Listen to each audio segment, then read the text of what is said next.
Afternoon all. We're here with Prince of Boom and Jared. Jared, you started here, what, must be a month or a bit more ago now? Like 4 or 5 weeks ago now. Yeah. Enjoying it.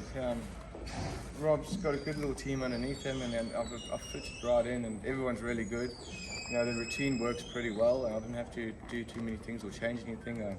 Rob's really good to work with, and we get along really well. Yep. So Jared's, your official title's stable foreman, I think. Yes. And but for the next 4 weeks or thereabouts, while Rob's overseas in Europe, he's on a big trip with some special friends of his, and he's it's a pretty important trip that he's on over there. And for the next 4 weeks, you're the boss. Yeah. Well, it's not only it's myself. He's quite comfortable in handing the reins over, but.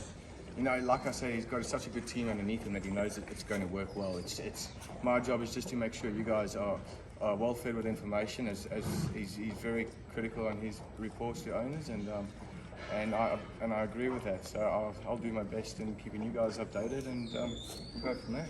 Yeah, no, that's great, Jared. And you got Prince of Boom here. So Prince of Boom, he's one of 2 runners in the big races tomorrow.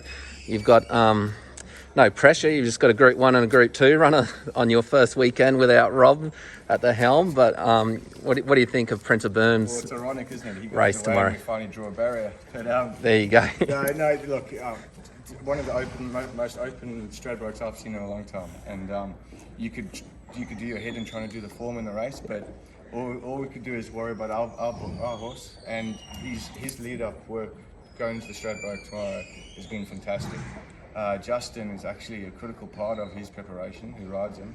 He's a very headstrong horse, and he's just kept him under control, and he's just settled really well this last couple of weeks, which is really good going up in that sort of distance.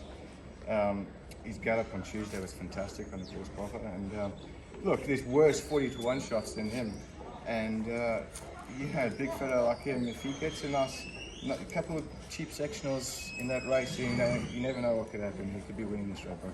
Yeah, that's right. It's an open race. I've asked 10 people what their tip is and got about 9 answers, I think. Exactly right, so that's that sort of race. What about riding plans tomorrow? What do you think? Well, and what's Rob thinking? So we're under the same opinion. I think I've already spoken to Tyler, which is his manager, and come with an idea. But we want the big fella just to get in a rhythm by himself. We don't want him to bounce him out the gates and get him pulling. Our best chances, like I say, if he could pinch a couple of cheap sectionals, perfect. But if the speed's hot, let them go. That's what I suggested earlier. Justin's got him settling in his work, and he's relaxed now in his races where he can actually take a set. Just as long as he's in a good rhythm, I think he'll be strong late. Yeah, no, that's exactly right. That's the thing, isn't it? All of the best wins that this fella's had have been when the jockeys have just let him do his thing. Yes, they haven't asked too much of him out of the gates, but they also haven't been tugging on his reins the whole way around. So I agree with you.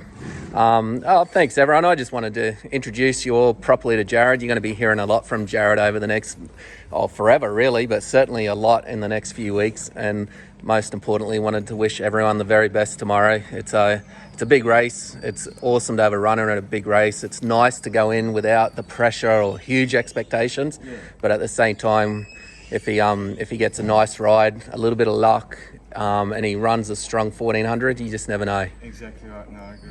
Good luck, guys. Thanks all.